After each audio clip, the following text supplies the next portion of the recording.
everyone. This is Rose Horowitz. Thank you for joining me. We had some technical issues, so for those, I hope many of you stayed around and are joining us now. My name is Rose Horowitz, and I'm a Pulitzer-nominated journalist and the founder of Woman to Follow. I'm honored to host this episode 19 of my Woman to Follow show with my incredible guest, Sara Nović. We are joined by Amanda Grazian, an ASL interpreter. And I'm very excited to do this show tonight. And we'll meet Sara shortly. I just want to give a shout out to my amazing producer, Stefan Kaplan. Couldn't do the show without him. Thank you, thank you, thank you. I also want to thank the sponsor for my show, Women in Technology International, or WITI. It's one of the biggest networks for women in tech. So you can join us on Facebook, on Twitter, on LinkedIn, or my Woman to Follow channel. I'd love to hear from you. You can ask questions on Facebook, on YouTube, or I suppose, and on LinkedIn. And let me tell you about my guest. Her name is Sara Nović, and she's an award-winning author and deaf rights activist. Her novel, True Biz, catapulted her onto the New York Times bestseller list after it was selected as Reese Witherspoon's April book club pick. Witherspoon wrote in an Instagram post, she spoke in an Instagram post. The book is all about ways that families fight to stand up for themselves and their children. It's about human connection, and it's written so beautifully and accurately. In True Biz, Nović tells a coming-of-age story about a teenage girl, Charlie, who has faulty cochlear implants and had never met another deaf person. As a transfer student at River Valley School for the Deaf, Charlie gets a crash course in ASL and the complexities of language as she copes with teenage rivalries, boys, and drugs. Sara is also a deaf rights activist, and in an op-ed in the New York Times, she writes, "Most deaf and hard of hearing people know how very far away the dream of an unstigmatized existence really is.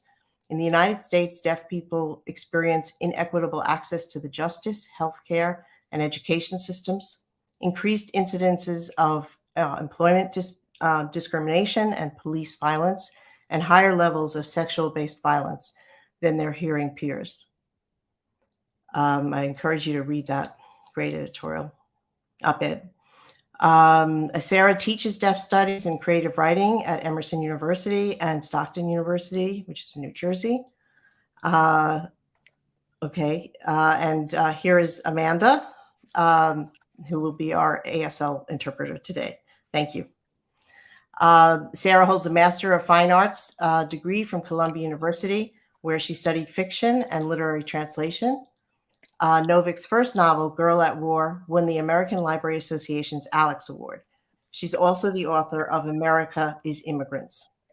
She has translated poems written by Izet Sarajevic, who is the late Bosnian historian and poet. She was awarded the Willis Barnstone Translation Prize in 2013 for translating one of his poems. And just to tell you how you can find Sara, you can find her on Twitter at Nović Sara, and on Instagram, where she's very active at Photo Nović. I've been reading True Biz and can't wait to dive into talking about the novel, Sara's own experience in public school, and learned so much in this book in many levels. So I can't wait to hear more from Sara.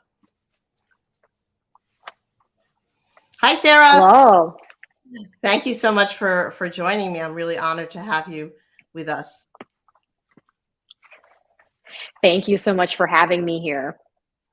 Thank you. So as I read your book, I was thinking, and I know that the other two books you've written, both highly regarded, do not tackle anything about deafness. So I wanted to ask you how you came to write True Biz.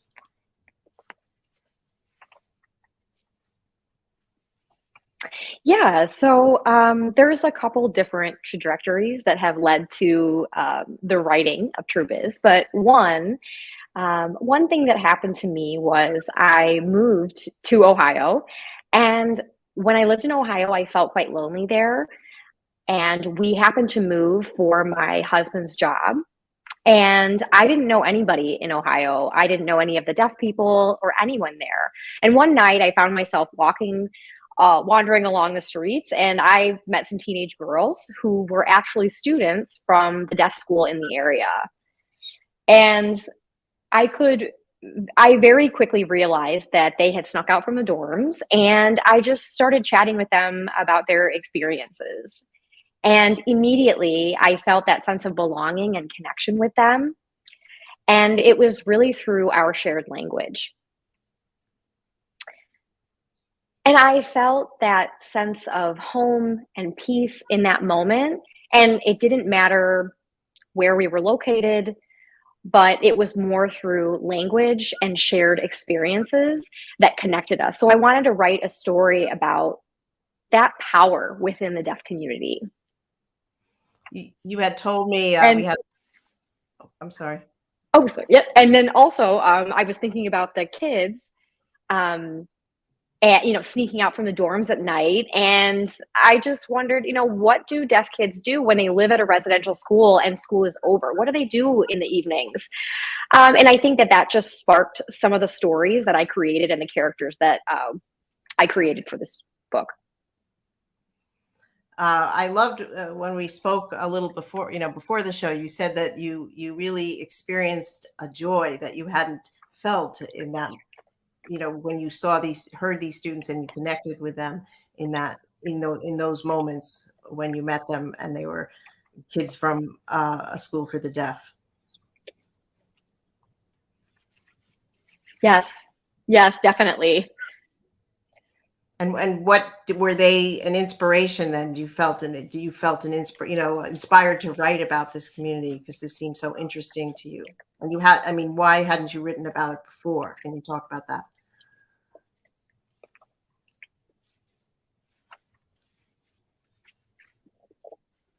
I have written about the deaf community before, but in the first book, I didn't really focus much on the deaf community because I was focused on a, a really kind of complex war, if you will. And I learned a lot about that war and by doing a lot of different kinds of research. But before writing True Biz, most of what I had written were short stories, and those short stories entailed characters who happened to be deaf.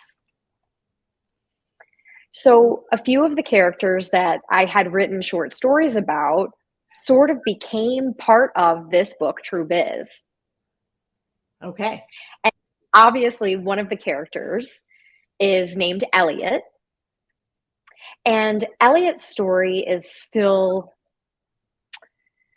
I think it still sort of feels like a short story because it is so detached from the stories of the other characters.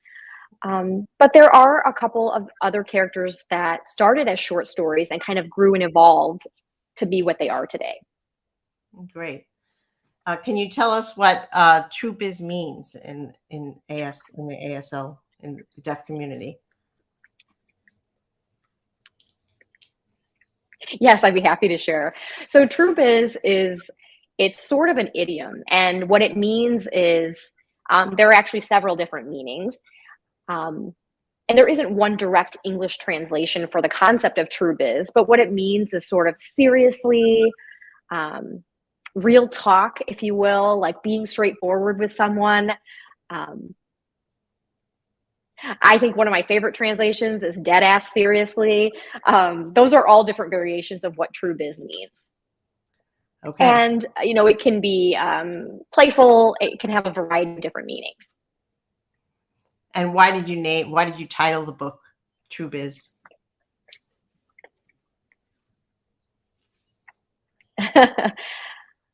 Oh yeah. It's funny because I really did have to fight to have that be the title of the book. But typically for me as a writer, I'm not a writer because I'm necessarily invested in the title overall. Typically, I'm pretty flexible, but for this book, I knew instantly that I wanted it to be True Biz. And part of the reason is because True Biz doesn't have a direct English translation. That is truly a deaf idiom that belongs to the deaf community and ASL users. So I really wanted to um, shine a light on the deaf community, ASL, and I wanted that to be on the title of my book. That's And this awesome. book is it's sort of real talk or serious talk about what the community is actually like. And it's not just showing that the deaf community is a monolith, but it's showing that we're quite diverse and we're not the same as what you may have seen represented in other projects or on screen. Can you tell us a little about your own background? You know, how did you grow up? Because there seems to be, from what I know, a little parallel, some parallels with the character Charlie. So can you tell us a little about how you grew up? Did you know you were deaf when, you know, at what point did you know you were deaf, and how were you educated once you knew?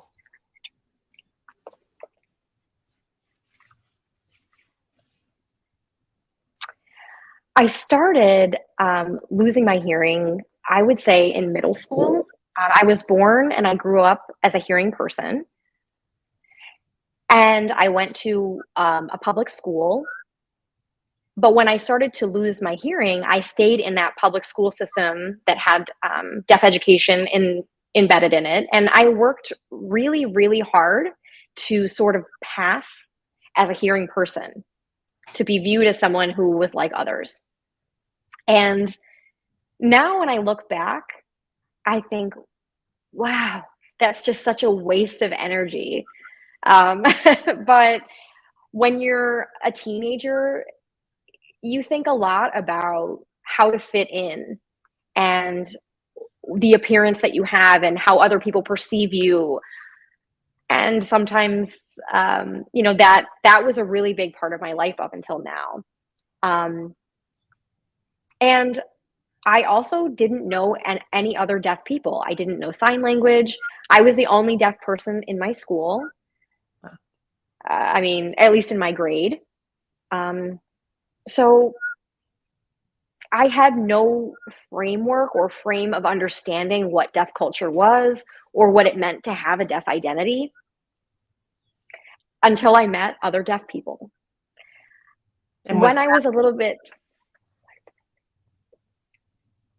yeah, when I was a little bit older into my late teens, I started meeting other deaf people. And it was really amazing to realize that I'm not broken.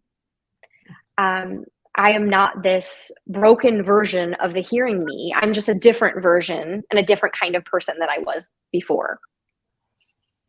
And obviously, I learned sign language through meeting and interacting with other deaf community members. And that was quite a life-changing experience.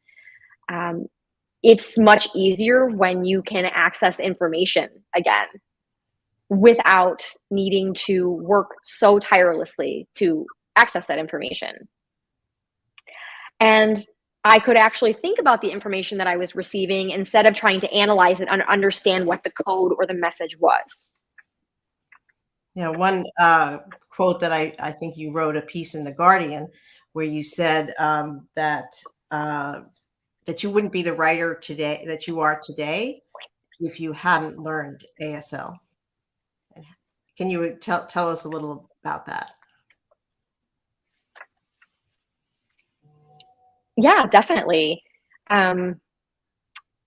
It really affected me in two ways. So one, in the more big picture way, I think that had I never learned ASL, I don't think that I would really understand myself enough to have become a writer.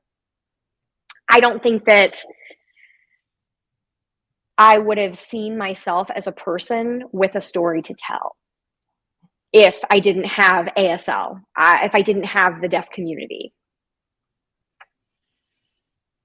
But also, in a technical way, I think that ASL as a language has made me a better writer. I've become a more visual writer. I have become a better problem solver. Yeah, I think that it's just simply because of the way I view the world through a deaf lens and a deaf experience, and the way I set and establish my stories up in a visual manner. That's awesome. It's really interesting, and I really appreciate you sharing that with us. I myself didn't know what True Biz was until I opened, what that meaning meant in the deaf community until I started reading your book, and it sounds. I mean, it seems like the title fits the book perfectly. Um, Simone Katz, I just want to say she's a speech language pathologist, and she says she can't wait to read the book. So thank everybody for joining us. Thank you. Strong Body, Strong Soul, who's hello from Maria in Southern California, and Ariaga from Long Island, New York, Paula Kiger from Tallahassee, Florida, Lucio from Jamaica, New York, joined us. So eager to still hear more. One question I had when I was reading the book, because you have parts that explain, and you have an illustrator to show us what ASL, what some of the language is, and then also to show us the alphabet and to tell us things that put this in context. And how did that develop? Did an editor say, since you're Sara, I think you should do this, or did it come organically from you?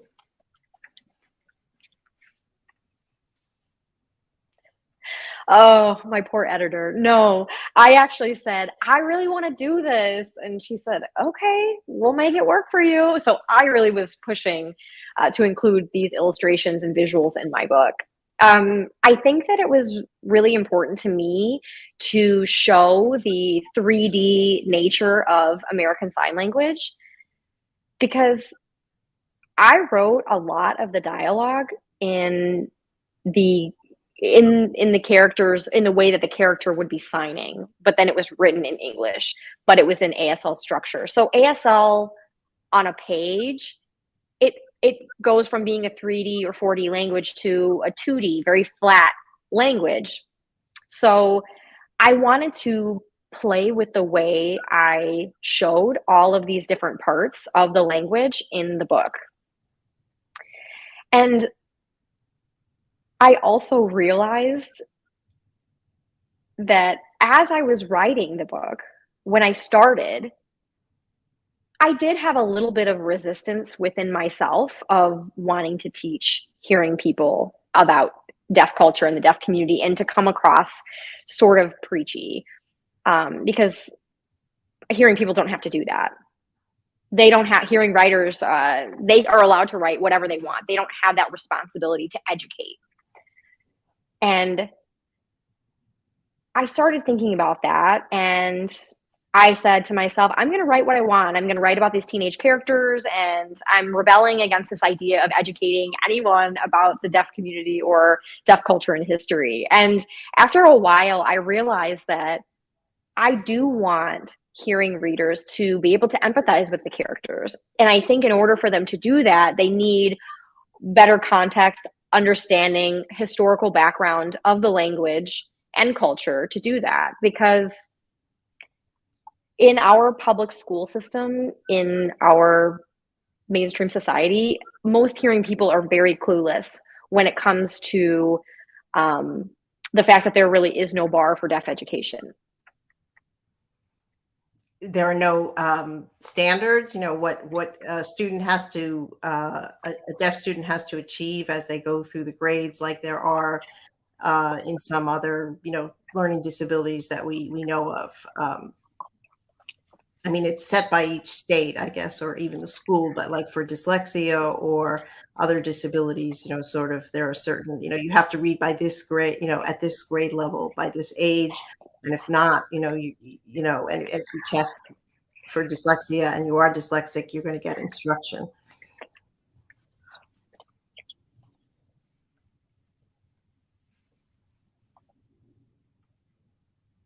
Yeah, deaf education really varies state to state, and what the standards are. And of course, we have certain academic standards, but I think I mean more that the hearing world, if you will, they don't really know anything about deaf people or the deaf community in society in general. So yeah, I think that's really important to mention. Okay, I think in a piece you wrote in the New York Times, in this op-ed that I quoted from before, I think maybe you said there's only 3%. The U.S. population only has 3%. I want to say it wrong. You tell me, but how small is that community? And also, I know from talking to some doctors that, who are with the World Health Organization, they've talked about how we're going to see a lot more problems with hearing, in the world, and they forecast what that's going to be like.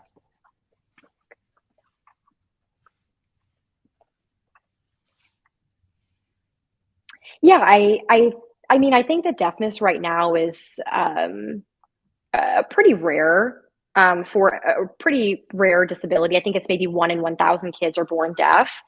So what happens is most of the time when deaf children are born, when that baby is born, the first time their parents get to meet them or interact with them is the first time they're meeting a deaf person. So that's really how a lot of fear and a lot of misinformation is spread for hearing parents who have deaf children, because they don't necessarily know where to turn or look for information or what resources may be available to them. And that's a really big problem. But yes, I do think that the World Health Organization has said that we will see an increase or an uptick of hearing loss, partly because of COVID. They do have some links to mild hearing loss, or at least that's what we're showing in early studies. So we'll see. A lot of people have experienced, they've had COVID, so it's definitely a concern. And then also, we see a lot of hearing loss from the increased use of earbuds, listening to music with headphones and things like that. So I think one of the other things is the aging of the populations, in a lot of countries, and like in the US and Europe, and how that will increase the amount of people who have trouble hearing and need help.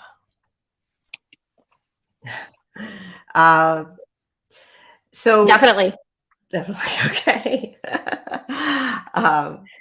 And I did a show on that with some doctors and a doctor from the World Health Organization. So tell us, where do you think we are now with deaf culture? We've seen the movie Coda won, the best, Oscar for best movie. And I know you've written a little about that. In general, do you think that this awareness of the deaf community is getting more mainstreamed?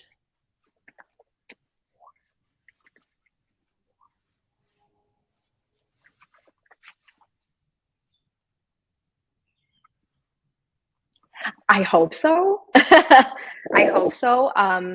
I do think things like Coda, and seeing really talented deaf actors and actresses win these incredible awards,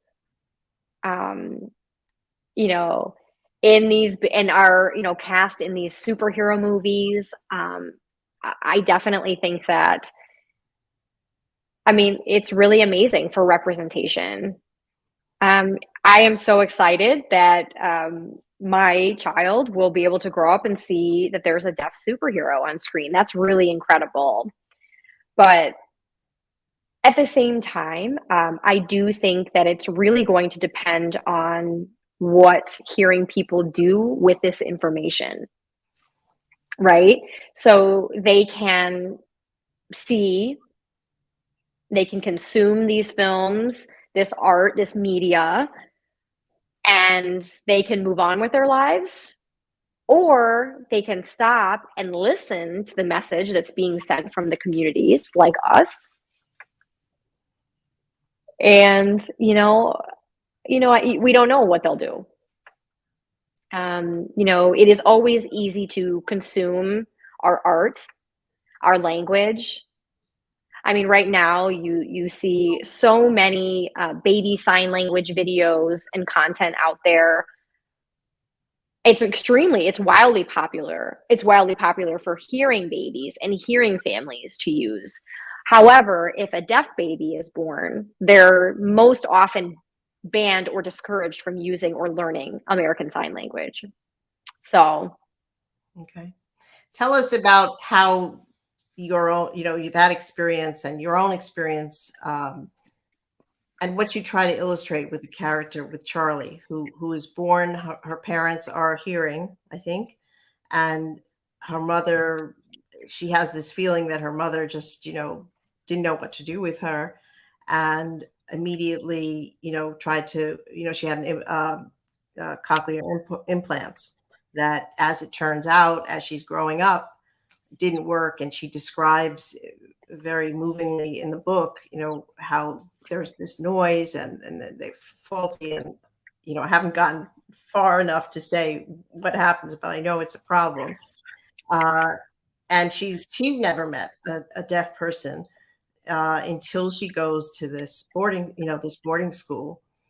And here she has language, but she has no language there because she cannot sign.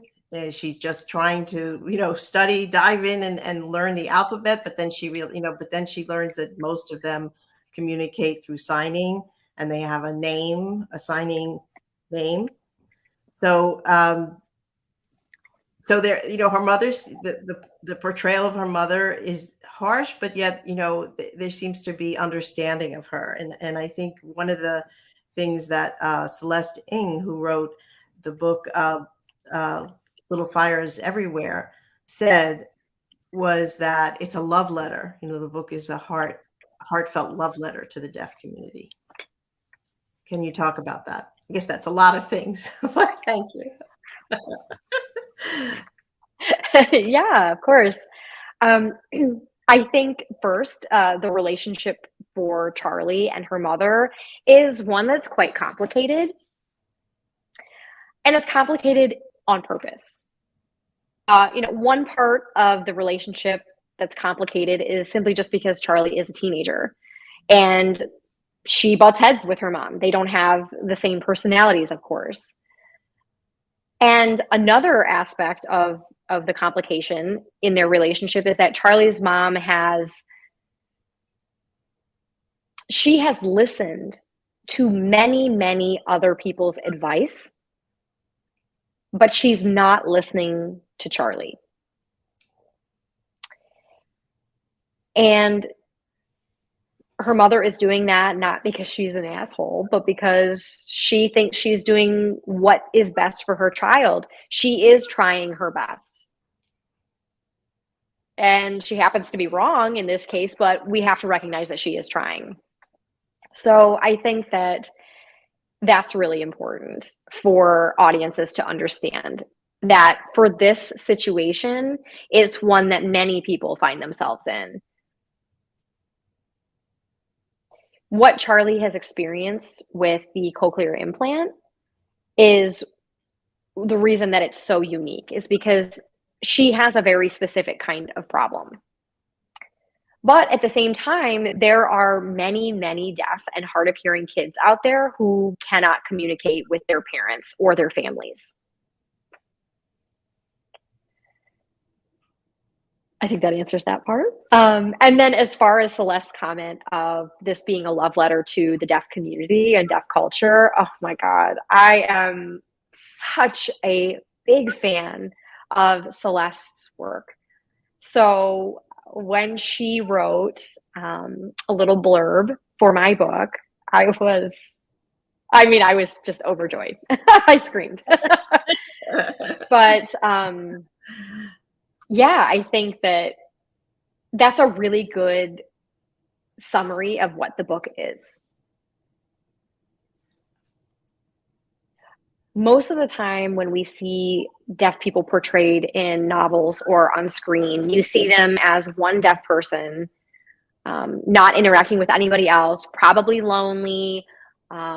People feel sorry for them. And I wanted to show deaf joy in this book. I wanted the teenagers to fuck. I wanted them to do drugs. I want them to get into all the things that other kids get into and do fun things as well. I really, really enjoyed writing all of that for them.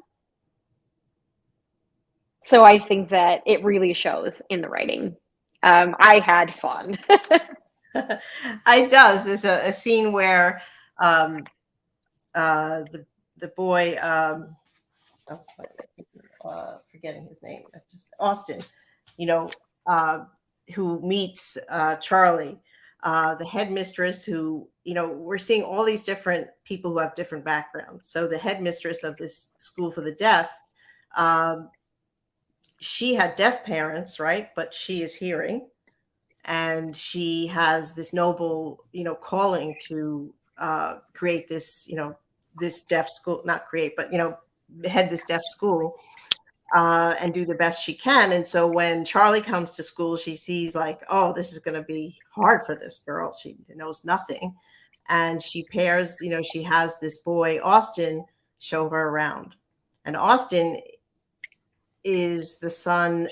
You can tell us a little more about that, but I think you show us, maybe tell us a little about Austin. And there is a moment, a lot of that interaction among the teenagers is so real and, and beautifully told. She's in the cafeteria, she meets him, and first she sees his eyes, and these green, intense green eyes. And he's thinking, oh, well, who is this girl? She's wearing black and she's, doesn't look like the other girls. But what do you try to show us with Austin?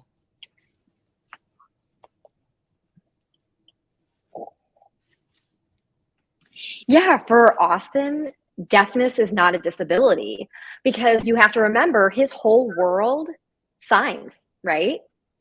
And I think for Charlie, that is the thing that she finds most attractive about Austin. It's like she can see, it's almost like a window into another world for her. And she can see that in him. And it's almost like she's able to ask herself, what if this was my life? Had I grown up having access to sign language and having that confidence instilled in me, what would I be like? And for Austin and his family, I think that Austin is the fourth generation deaf, something along those lines. So he has 4 other generations before him that are deaf. And generational deaf families are really important within the community because, again, most deaf people are born to hearing parents, and only 8% of hearing parents who have deaf children learn to sign. Wow. So it's a staggering statistic. Yeah, there's many, many deaf people out there who don't learn sign language. Yeah, and most of those people don't learn sign language until later. And a lot of deaf people grow up sort of searching and trying to understand their identity and who they are. And when they find the deaf community is often when they find themselves. But families like Austin's hold sort of a big burden and responsibility, and it's something that they have to then carry on culturally and linguistically from generation to generation through their children and their children's children. And in that community, I just want to thank some more people.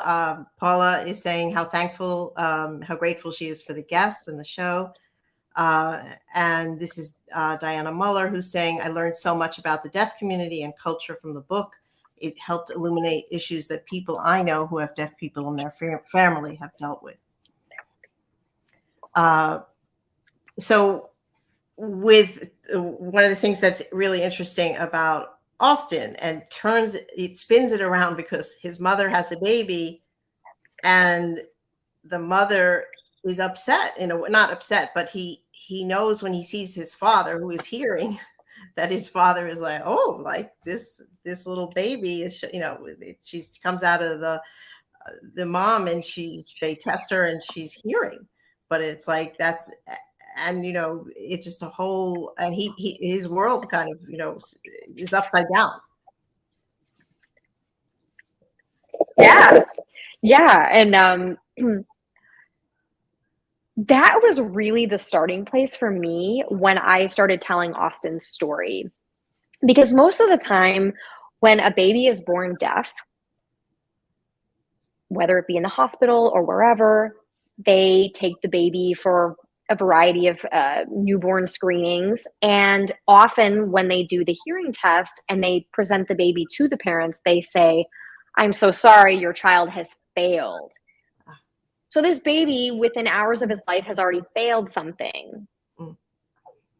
So I started to think a lot about that and think about what would happen if I had created a family who would freak out about having a hearing baby and have those parallels spotlit, because most people would freak out about having a child born that was deaf. So I wanted to show that parallel in this book. Thank you. Fascinating. When in your own life, I think, when did you embrace the deaf community, and how did that happen?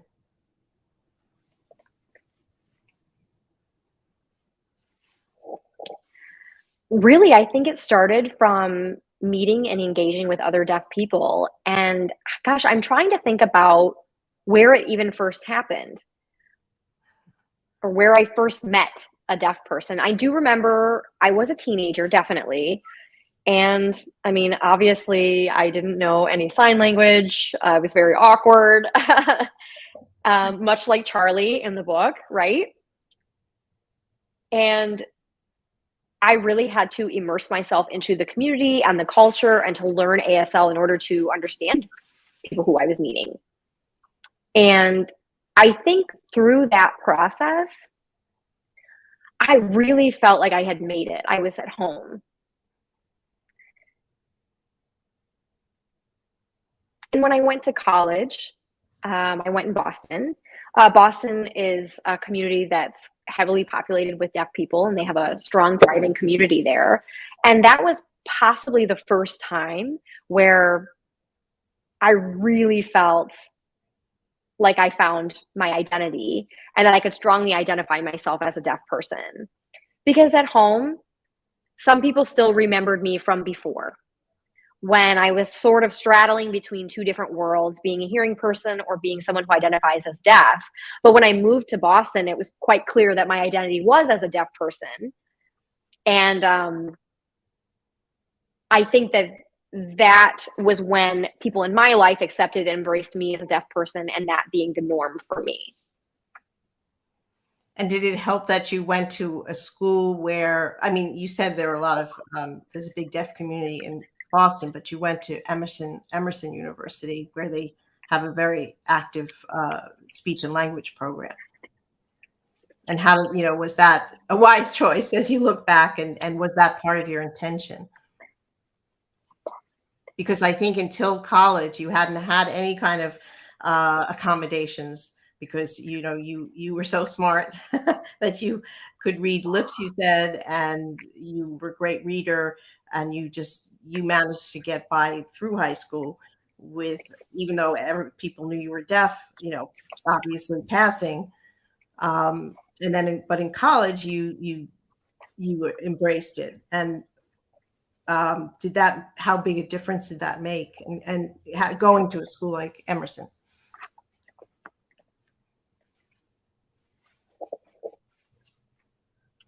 Yeah, growing up in a big public school, it was almost as if as long as you stayed out of the way and you weren't lighting something on fire, you were fine.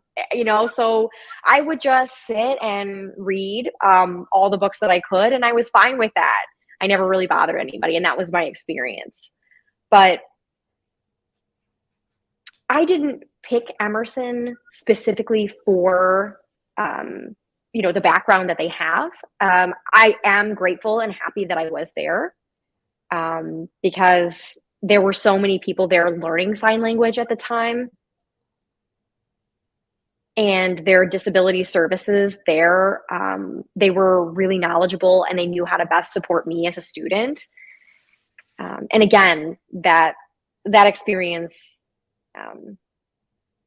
was really a big relief for me, because I finally had to stop working so tirelessly at something that I didn't need to work that tirelessly for. I could finally just focus on the content, the academics, the work that I was expected to do, not the other work as well. That's very moving. It's really great to hear. Thank you for sharing that. A question I have for you is how you became a mother, right? Recently. And how did were you becoming a mother at the same time as you were writing True Biz, and what was the, interaction there? I'm not signing, I'm just using my hands there. So. Oh no, that's fine. No worries. Yes. My son, now he's almost 3. So yes, I was writing this book while I was pregnant, and then while he was a young baby.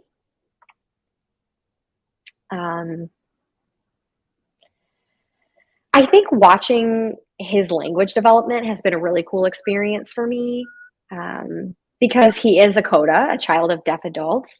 So his first language is ASL, and he learned to sign before he learned to speak any English. And one thing that I thought was really funny, because sometimes he would come across a hearing person, and the hearing person would say, "Oh, say the word X," whatever the word is. And my son would just sign it instead, rather than responding back. And they're like, no, say this word or say that phrase. And he would just sign every time. So yeah, I don't even think that he realized that there was a difference between languages, because for him and in his mind, everything was the same. And it was really endearing, very cute. But it also became, I think also when I became a mother, was helpful. It helped me write about the relationships between Charlie and her mother.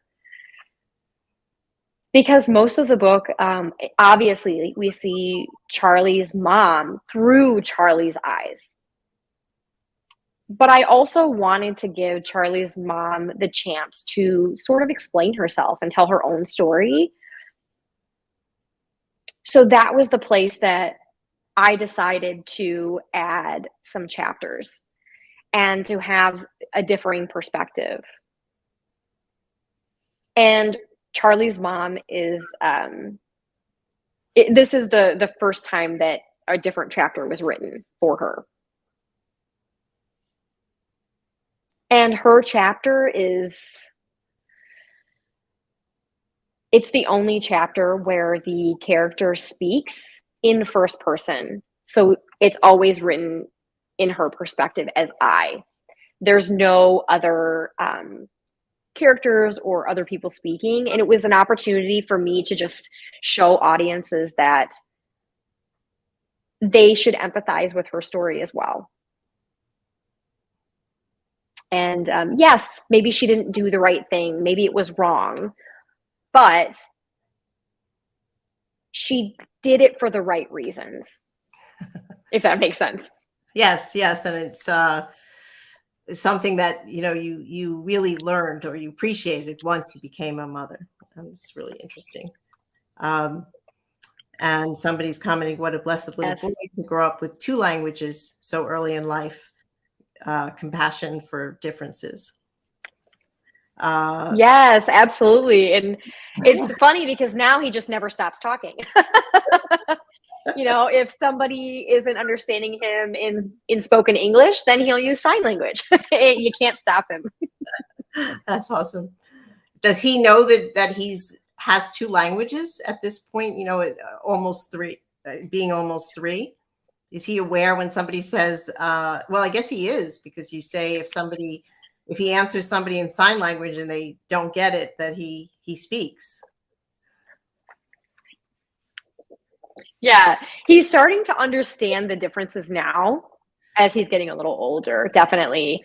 Or if he wants to get the attention of a deaf person, he understands that he's got to use different techniques by trying to wave his hand and get their attention. Or he'll grab my face with his hands and be like, Mama, I need you. So, yeah. That's really great. That's very cool. And one question one of the viewers is asking is, okay, what's your favorite reaction to the book from a reader so far?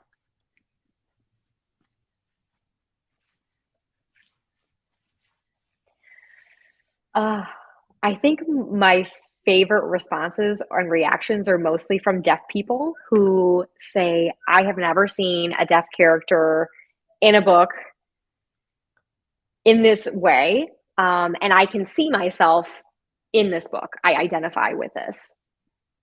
And I really love to get reactions like that. And I've also had the opportunity to chat with some kids who go to deaf school and have been going to deaf school. I was able to Zoom with a couple of them recently, and it was just really, really funny to just Zoom with their class because they're really all in on the love triangle. They're all about it. All the teen drama, they're here for it, and they want to know who is Charlie going to pick, which guy is she going to go with. Oh, I've got to know. So I really love to see deaf teens engaging with deaf characters in that way, and those characters resonating with them, and them being able to identify with each other. There's a few great moments where the headmistress thinks it would be a good idea for Charlie to join the theater group. And Charlie, but says, you don't have to act, and so Charlie goes to the first rehearsal and somebody says, well, she says, I'm crew. And she says, I can do anything. Right. And that is so universal with everyone that, those moments are so, I love them. And Amanda, you're getting a big compliment from somebody. I think her first name is Maria in California. The flow is so perfect. Thank you. For sure. What do you tell us a little about what happened when this book was chosen by Reese Witherspoon for her April book club? What was that like?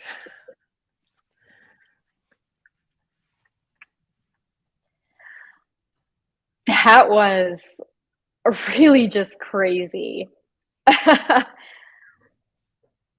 I knew beforehand, I think it was a couple months before, that this book would be chosen for her book club.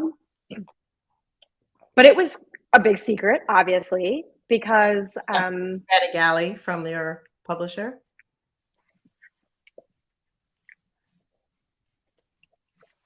right, of course, yeah, with my publishers, I wasn't able to tell anybody.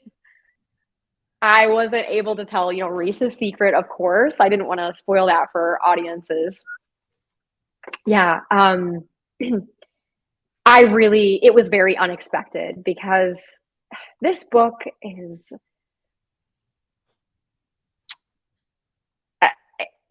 sometimes I really struggled um, to explain to publishers who are non-signers and not part of the deaf community why we need this book. When I say, hey, I wrote this book about this deaf school and these students, I have to be able to explain to a publisher and to marketing people how they're going to sell this book. And, I think that we did have some concerns about that. There were definitely fights about the title of the book, and those kinds of things throughout the process. So, I mean, it definitely was very unexpected to be selected for this. I mean, that's one of the largest audiences, really, for a book club. So to have my book be selected was fantastic. I was so happy to see that they can see the universality of the stories and the universal themes throughout the book as well. That's terrific. Very exciting. I loved the video of your signing as Reese Witherspoon is talking about your book. That must have been, I don't know what kind of moment, but that must have been sort of surreal. Yes, definitely. I think surreal is the perfect word to describe it. Good. Well, somebody here has just gone and bought your book on audio, Paula Kiger in Florida. And this was the video. Happy April, everybody. I'm so excited to share this book with you. It's so brilliant. It's called True Biz by Sara Nović. And it's our April 2022 Reese's Book Club pick. Yeah. Oh, that's so funny to watch because I know what I was thinking in my mind. I was freaking out. It was like my mind was blown. Certainly, I know you'll have more 15 minutes of fame to come, right? I think the book has been optioned, right, for a TV series. Is that right? Yes, that's correct. Yes. We're in the very early preliminary days of this process, but we are developing and moving forward. Please keep your fingers crossed for us. For right now, we also have Millicent Simmons to star, and she will play the character Charlie.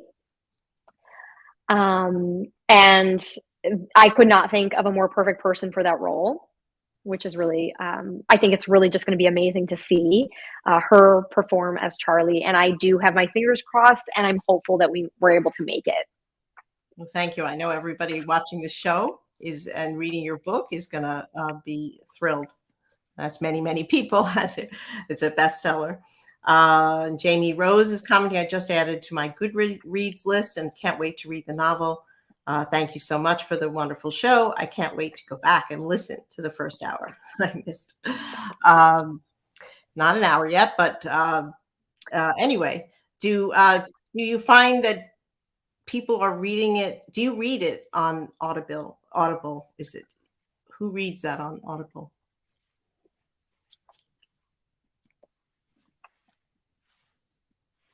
Yeah, that is actually another interesting thing.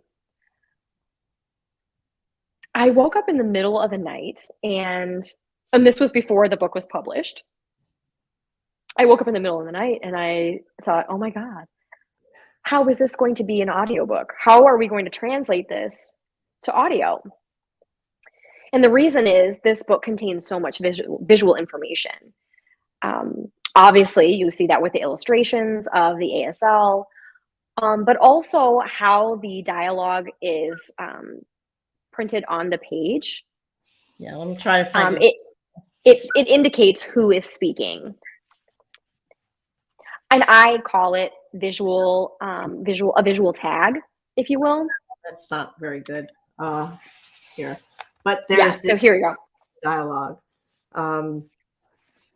And let's see if I can get this. Yes, so you can see that the dialogue transitions from right to left as each character is speaking.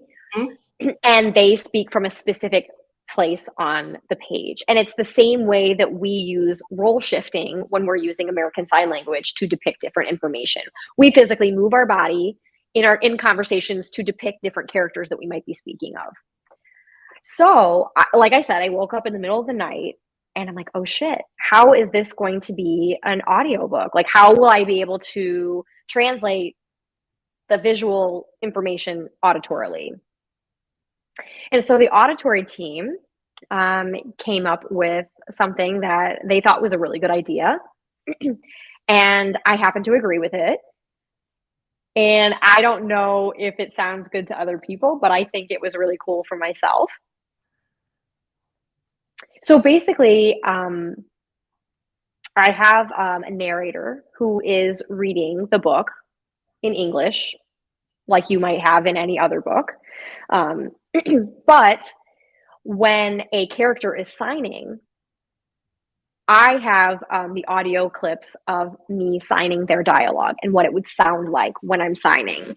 So I actually went into a sound studio, and you know how those are. They have all the equipment. It's very private, and I was in a booth, and I just signed the dialogue of the whole book. My hands were flying.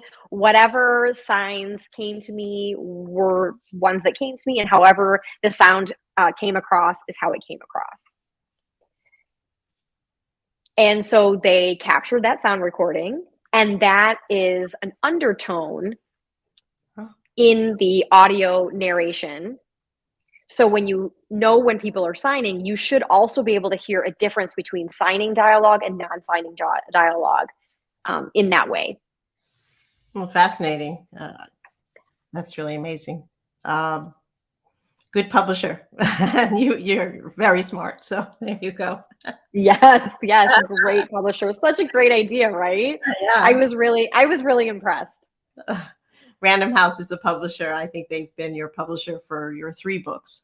I'll just mention when you talked about A Girl at War, that book was about the whole Balkan war. As I know you mentioned, it was about war and not about this. And then your other book is called America is Immigrants. So just want to tell people. And it sounds like, I guess the book would really be valuable to both read the book and listen to the audiobook to see how that was how that undertone figures and tells us we know we're hearing dialogue. Exciting. Okay. Yeah. I think that the illustrations in the book are really amazing, and they're incredible, obviously. And they were all illustrated by a deaf artist. So I think that, it's just really cool to see and to have access to visual information in that way. But yeah, I think that most people seem to really be enjoying the audiobook as well. So I'm happy that they were able to accommodate both signing dialogue and spoken dialogue in the audiobook version. Very cool. And with the, it's never easy to come out with a book during a pandemic, but I spoke with some authors who were writing books in February of 2020. The book was being published and everything was, there was no reading of any book anywhere. And now I guess it must be sometimes you're, remote, and other times you might be in a place. And how do you find that, the difference, and how is that working for you?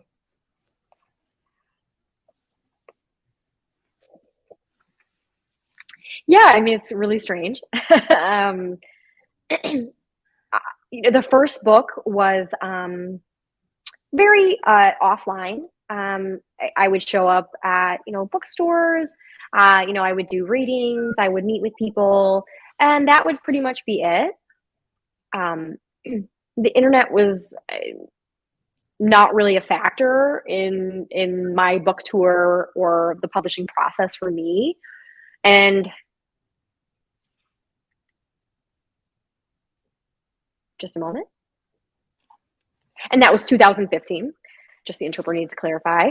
So that was 2015. But now, yeah, I think that I feel I'm really lucky that some things have sort of gone back to the way they were. I mean, I couldn't imagine publishing a book like this in 2020 in the midst of a global pandemic.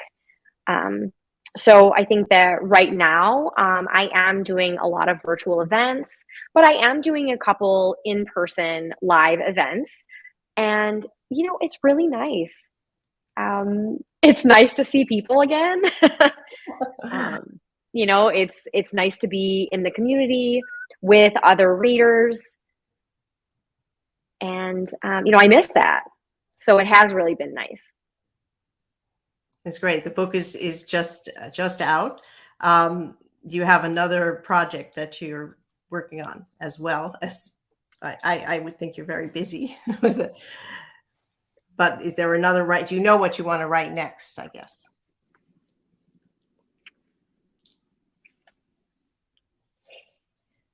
Yeah. Right now I am working on a nonfiction book. And it's a little bit of a personal memoir, sort of a historical novel, and so kind of a mix of those two. And it's written about deaf history and deaf culture as in the form of a letter to my son. So that's what I'm currently working on right now. And recently, I just started, I don't know, maybe just started something, maybe. And that might be a book. It might be too early to tell, but, I'm really not the kind of writer who plans everything out before I do it. So sometimes I don't know how things are going to turn out. But, you don't write the album before, like. Right. No, I definitely, I don't know what's going to happen. I don't create an outline of the storyline. I don't do any of that. I mean, I wish that I could, but it just doesn't seem like that's the way my brain functions and operates for this kind of work. Okay. One of the things I ask each of my guests is to name 3 women to follow. And I'll ask you that, Sara. Yes. Okay. So yes, the first is Celeste. I know that I have mentioned already that I am a huge fan of their work, but her work specifically inspired my writing of True Biz. And the reason that it was so inspirational is when I would read her books, I really would kind of analyze and try to understand why these books why they're so good. Why do I love her style so much? And what I realized is what she does as a writer is she tells you what the ending is at the onset of the book. And then she sort of works backwards to tell the story. But as the reader, I am still 100% engaged and excited to read, regardless of already knowing what the outcome is, because what I want to know is the why. So, I thought a lot about how I would start writing True Biz, and I decided that I would try to follow a similar style as what Celeste has done. And so that was quite an influence on the way that I wrote this. And she's also really fun on Twitter.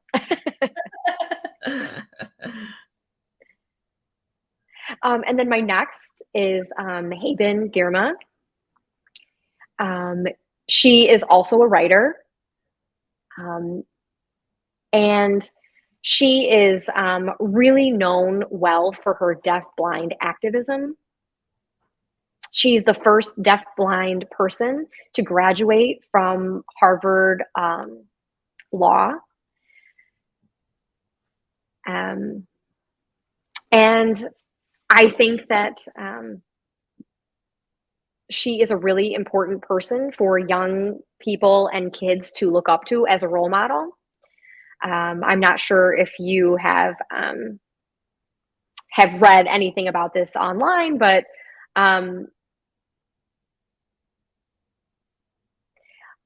a lot of people have this theory, it's kind of going around, that Helen Keller is a fake and not real, and the experiences that she had. And the reason people are saying that is because, she didn't learn to, if she were deaf and blind, she wouldn't have been able to have the success and learn language and go to college. So for me, I think that the reason that this happens is, if we were only showing children and deaf or people out in the world only one perspective of a deaf-blind person, that might be what they hypothesize. Or if we're only showing disability only in black and white films, then people are going to think that it's not relevant today. So I think that Haben is a really important person doing the work that she's doing, an important person to follow. I see I've followed all these people, so I'm following them, and it's really great to know why you're saying they are a woman to follow. And the next person. Yes, and the next person is Jamie Attenberg, another writer. Love her work, but right now they're actually doing a really cool project, which is #1000 words of summer. And they happen to create an online community for writers to sort of show up every day for 2 weeks and write 1,000 words, talking about writing, talking about their work, talking about books, things that they want to share. And then Jamie has quite a big online newsletter that people are able to subscribe to, and writers are able to write for the newsletter, which is released periodically. And when you write for Jamie, Jamie will then give the proceeds or some sort of financial support to whatever organization is important to that particular author. Very cool. I'd seen her. I'd read about this, the Twitter challenge on Twitter. So very cool that you're doing it. Things come together, right? People. So thank you so much, Sara, for just so grateful for you for joining us, for joining me, and telling us about the book and your experience, and how you came to write it. And I can't wait to see it as a television series as well. And I'm really curious to hear the book on Audible. So thank you so much, Yes. Sara. If you could just wait a minute, and then I'm just going to say a few words to wrap up, and I'll see you backstage in the green room. Okay. Great. Thank you so much for having me. Thank you so much. Bye. Bye. Okay. Well, thanks so much, everybody. It was great to hear everybody's comments and how really moving and inspirational Sara is as a writer and a person, and hearing about her terrific journey of how she, and I guess she might have a memoir, so that's to come. uh, this is my first show with an ASL interpreter. So I'm so thankful for you, Amanda. This is really so great. Thank you. So I hope people will join me for my next show. I'll be announcing it if you follow me on Twitter, Instagram. This is the first time I think we're on LinkedIn. If that worked out, I don't know. I'll find out later. And Facebook and YouTube. And all my shows, if you subscribe to my channel, you can see all the shows from when I started. It was about 8 months ago. And I just want to tell everybody I'm part of a group called Digimentors. It's a startup, and they're going to be. They organize Sri Srinivasan, who is a co-founder of Digimentors, does a great show every Sunday. And for this Sunday, they're going to have Tom Jolly, who is the New York Times Associate Masthead Editor, on Father's Day. So I look forward to seeing everybody next time. Glad to read any comments people have. And thank you so much for joining me. See you next time.